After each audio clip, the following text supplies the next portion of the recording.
Hey, welcome everybody. The day has finally come and a brand new Transformers comics continuity is upon us. Transformers #1 from Skybound and Image dropped last Wednesday, October 4th, 2023. And there's no point beating around the bush here. It's awesome, or at least I think it is. And in this Energon universe discussion video, I'm going to break down why I feel that way. And for those of you familiar with my videos that I put out so far, you know I pretty much spoil a ton of stuff when I'm getting into a comic. But this time, in this video, I'm trying something a little different, and I'm splitting the video into two sections. A spoiler-free section for part 1, where I give away as little as possible, and then a more in-depth spoiler-filled section in part 2, where I talk about everything. So if you're somebody who wants to hear a review about Transformers #1 without having specifics ruined for you, I've got you covered with part 1 of this video. You might want to take care when perusing the comments though, as I'm sure stuff is going to inevitably get spoiled there. For everyone else, both parts 1 and 2 of this video offer a complete picture of my thoughts on this issue. So if you've already read the issue or don't care about spoilers, there still may be something that you can get out of part 1. So I suggest watching it. Anyway, I think that's more than enough chatting. I'm really excited to get into this, so let's start with part 1.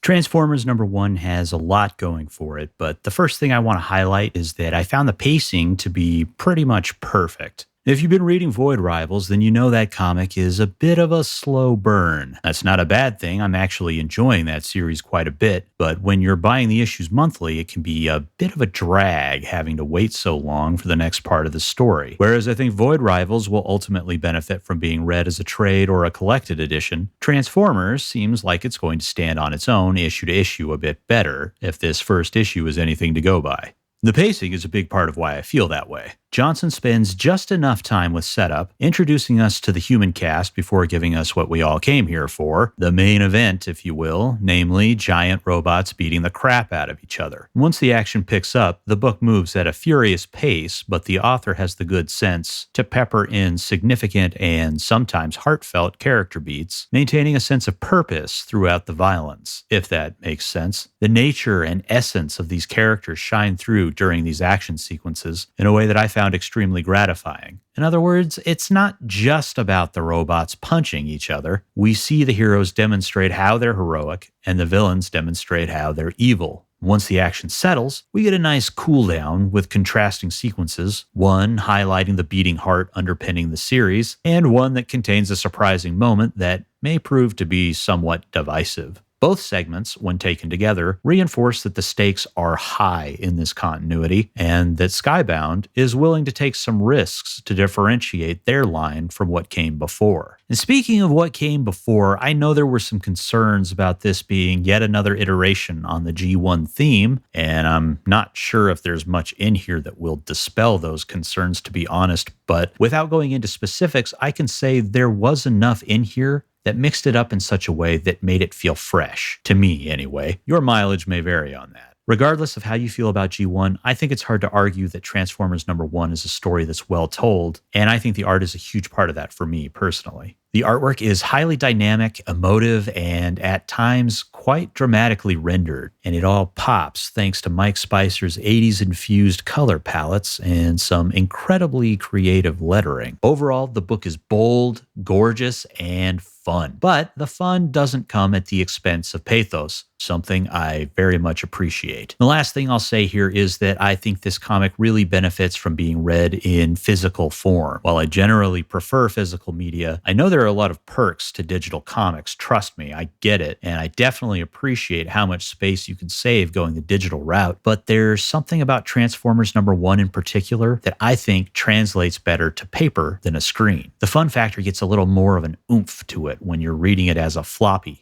in my opinion. So I definitely recommend hunting down a physical copy if you're even remotely interested in experiencing the story. And as of this video, the first printing is still available online and possibly in your local comic store as well, but there will also be a second printing later in 2023, so you've got options if you want it. And for those who might be wondering, you don't really need to read Void Rivals to prepare for this issue, but I would say reading Void Rivals #1 does help establish some additional context for something in this issue, but I also think the basic context comes through in the dialogue in Transformers #1 just fine, so I wouldn't necessarily say Void Rivals #1 is essential to picking this up. And that'll do it for the spoiler-free section. If you're planning on reading the book, once you do, swing back by for part 2 and leave a comment. Or if you're feeling bold, venture into the comments section now. I'd love to hear if you're interested in this book or if it doesn't appeal to you and why or why not. If you are piecing out now, thanks for watching and hit that subscribe button on your way out. And for everyone else, let's get into part 2.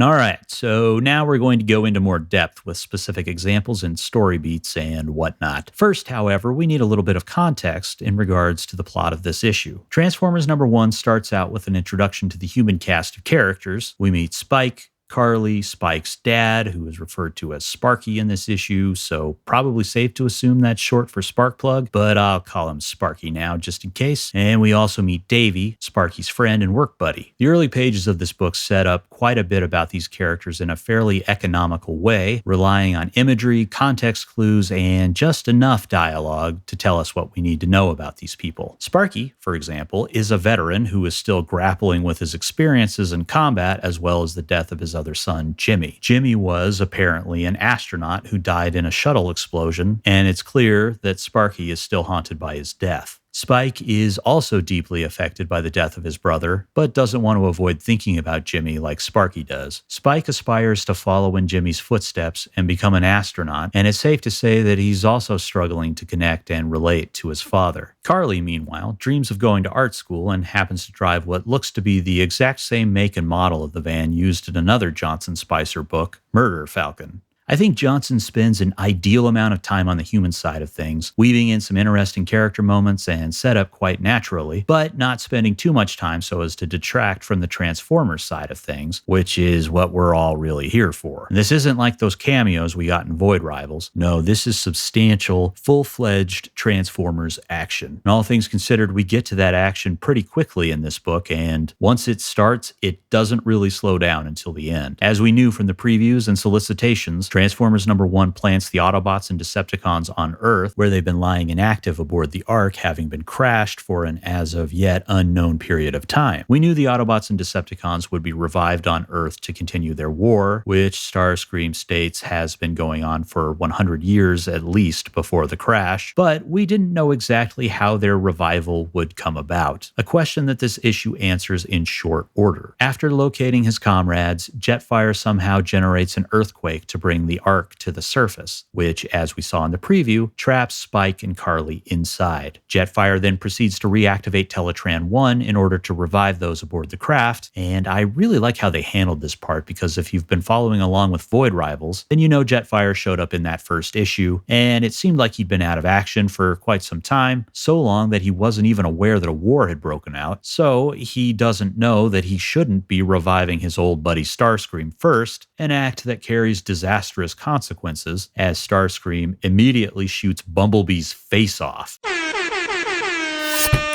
Sounds horrible, but I'm actually glad they did it. Hear me out. When I was growing up, Bumblebee wasn't the ubiquitous face of the brand like he is today. It seems like he's more central to the franchise than Optimus Prime sometimes, which is bonkers. And this is no dig at the character. I like Bumblebee, I really do. But it's hard not to get annoyed at how much focus and attention is heaped on him nowadays. I'd definitely say there's a little bit of oversaturation going on, so I personally found it kind of refreshing to see the guy deep sixed right off the bat. I don't know what that says about me, but I do think this was the pressure release that I know I at least needed after years and years of being inundated with the character at nearly every turn. This part instantly endeared this comic to me even more, and I applaud the decision because it doesn't feel like the safe one, while it lasts anyway. It's pretty easy to be flippant about Bumblebee's demise here because it's not like he won't be back. Death is cheap in comics, even more so for the beloved mascots of corporate brands, so this doesn't have to be the end for the little guy, and likely isn't. Still, if it sticks for even a decent chunk of time, then it's a bold choice. And credit where it's due, it does make for a touching character moment as well, with Optimus taking time to grieve for his fallen soldier in the heat of battle. See, I can appreciate moments like this and still feel something, so I'm not a total monster. This is also an important moment plot-wise because we can tell with no words needed that Spike is impacted by Optimus Prime's mourning of his lost comrade, which inspires him, along with Carly, to help the Autobot commander by pushing his signature rifle to him in what is one of my favorite panels of the book. I love the way the shot is framed, the sense of scale at play here with the humans and Transformers, and just how much heart is in it. I also really like these two panels earlier in the page, where Prime's gun crosses the gutter between the panels to show both characters' focus on the weapon. Again, conveying a heck of a lot using only visual communication. Anyway, I jumped ahead a little to finish my thoughts on Bumblebee, so let's rewind a bit. After Starscream blasts Jetfire in the gut, he's this close to doing to Jazz what he did to Bumblebee when Optimus Prime, the next to be revived by Teletran 1, stops him, delivering on Daniel Warren Johnson's promise that there would be suplexes in this new Transformers series. Teletran 1 is indiscriminately reactivating Autobots and Decepticons in the nearest proximity, so Ratchet shows up next, followed swiftly by Skywarp before Starscream realizes they need to take advantage of the situation to gain an edge in combat and orders Skywarp to drag Soundwave to Teletran 1. And while this is happening, Optimus and Ratchet discuss options, which are looking grimmer by the second. The two decide to withdraw after loading the remaining Autobots into Prime's trailer, which suddenly reveals itself in what must surely be a nod to the G1 cartoon's proclivity for showing Optimus's trailer appearing out of thin air. Optimus volunteers to cover Ratchet while the medic loads up the wounded. The Autobot commander attempts to reach his rifle, but Soundwave is brought back online just in time to put a stop to that plan, which I have to mention something here real quick about Soundwave. I love the little detail of making his speech balloons blue with yellow text to denote his very distinctive voice. Massive props to whoever came up with that idea because I think it's genius. Anyway, Soundwave blasts Optimus, who lands in the vicinity of Bumblebee. Overcome with grief, Optimus pauses to cradle the fallen Minibot, a moment quickly exploited by the Decepticons, who seem to have Prime on the ropes until Spike and Carly step up, pushing the Autobot leader's rifle within reach, which allows Optimus to gain the upper hand. It's here that Optimus is forced to make a difficult decision. Rather than let the Decepticons revive all of their fallen comrades, Prime opens fire on Teletran 1, destroying the Ark's supercomputer, preventing Thundercracker and Reflector from being brought back online and causing the computer to explode. With Spike and Carly in hand, Optimus rendezvous with Ratchet, who has filled Prime's trailer with comatose Autobots, and the pair stage a dramatic escape out of one of the ship's thrusters with the Decepticons in pursuit. And that brings us to a page that doesn't really come across in the digital format, where you have to turn the book sideways as if you're reading a Rob Liefeld comic from the 90s. It's a practice I'm sure plenty of people might feel should have been left in the past, but I got a kick out of it nonetheless. Anyway, Jetfire, who is already injured, comes to the aid of the Autobots, giving Prime, Ratchet, and the humans time to escape, but at the cost of sustaining critical injuries. Starscream and Skywarp pull back due to low Energon, and Spike leads the Autobots to an isolated old quarry that he and his brother Jimmy used to go to, where Jetfire uses what little time he has left to apologize to Optimus for reviving Starscream and to reflect on his failed mission to save Cybertron. It's a very effective moment, so let's put things on pause here and talk about why. I like how Jetfire's role here shares some similarities with what is my favorite G1 episode, Fire in the Sky, where Skyfire, Jetfire's cartoon namesake, unwittingly sides with his old buddy Starscream before realizing he's made a huge mistake and helping the Autobots in the 11th hour. The episode culminates with an aerial battle between Skyfire and Starscream, which causes Skyfire to crash, where he winds up back in the ice he was initially pulled out of at the beginning of the episode. In a rare, heartfelt moment for the series, the Autobots pay their respects to the fallen Cybertronian in a pretty memorable scene, with the implication here, of course, being that Skyfire was dead and buried. Of course, a couple episodes later, they'd just dig him up and he'd be totally fine, which really lessens the impact of his sacrifice, but hey, it was a kid's show, what do you expect? Time will tell if a similar fate awaits Jetfire in the Energon universe, but I appreciate that his all too brief appearance in these pages is evocative of his G1 Spotlight episode.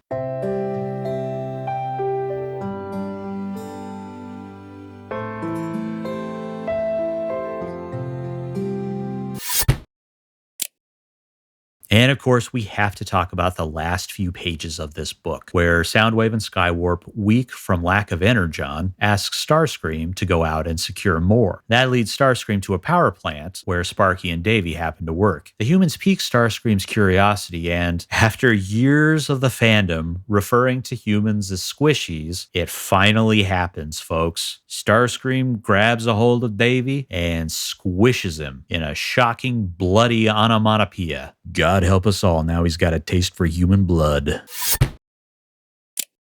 I'm genuinely curious how this panel landed for everybody, so please let me know, because Transformers comics usually steer clear of this sort of thing. Dreamwave did a pretty similar thing in the Prime Directive storyline, but it's still different, right? I think it's mostly the blood splatter that's the most shocking thing here, but really, even in terms of gore, it's not that bad. I've seen Johnson employ far more graphic ultraviolence, like in the Ghost Fleet, for example, but for a Transformers comic, it's a bit more surprising. That takes me to something that I want to touch on with this comic that I think is really well done. Two elements, actually. Two that frequently work in tandem here: lettering and color work. Even the small details, like Soundwave's speech balloons being colored differently than the others, which I've already mentioned, or the fact that Rus Wooton is utilizing the angular electric balloon shapes to differentiate Transformers' speech from humans, similar to how it used to be in the Marvel comics. It all shows a careful attention to detail that elevates the whole package. And then there's the sound effects and the onomatopoeias. They come in a dazzling array of sizes, styles, and colors, and they really make the action much more frenetic and fun. And when you combine them with Mike Spicer's flat color backgrounds, or those that make use of two solid colors with motion lines in a lovely fashion, then these panels really start to sizzle. I'm a big fan of this one where Soundwave ejects Ravage, as it just exemplifies everything I love about their approach that they're doing with this book in a single panel, with the Katak sound being given a distinctly retro flavor with its sunset effect set against this solid pink background. And there are many such moments like these throughout. It's just a gorgeous, gorgeous book. One that I thoroughly enjoyed reading, and I'm really looking forward to the second issue to see where this goes. But anywho, I think it's about time for my yammering on to come to an end. As you can probably tell, I loved this issue. I thought it was a great read, and I highly, highly recommend it. It's certainly different than the other first issues we've gotten from previous Transformers series, but it landed just as hard for me as some of the other number ones out there that had a big impact, such as More Than Meets the Eye #1 and Infiltration #1. And just to be clear, I'm not saying it's similar to those titles. It's definitely doing its own thing. Like those titles, though, this issue certainly put a smile on the face of this old Transformers fan. But I want to know, what did you think? Did you like this issue, or did you hate it? Or somewhere in between? How did you feel about the character deaths or that final page? What did you think about the characterizations here? Personally, I thought Optimus Prime and Starscream were extremely well written, conjuring up just the right feelings you'd expect to have towards those characters based on how they've been portrayed throughout the history of G1. I definitely want to hear your theories for what's going to happen next. Something mysterious has definitely happened to Megatron. I'm thinking we'll see him turn up on Earth eventually, so I'm wondering if whatever happened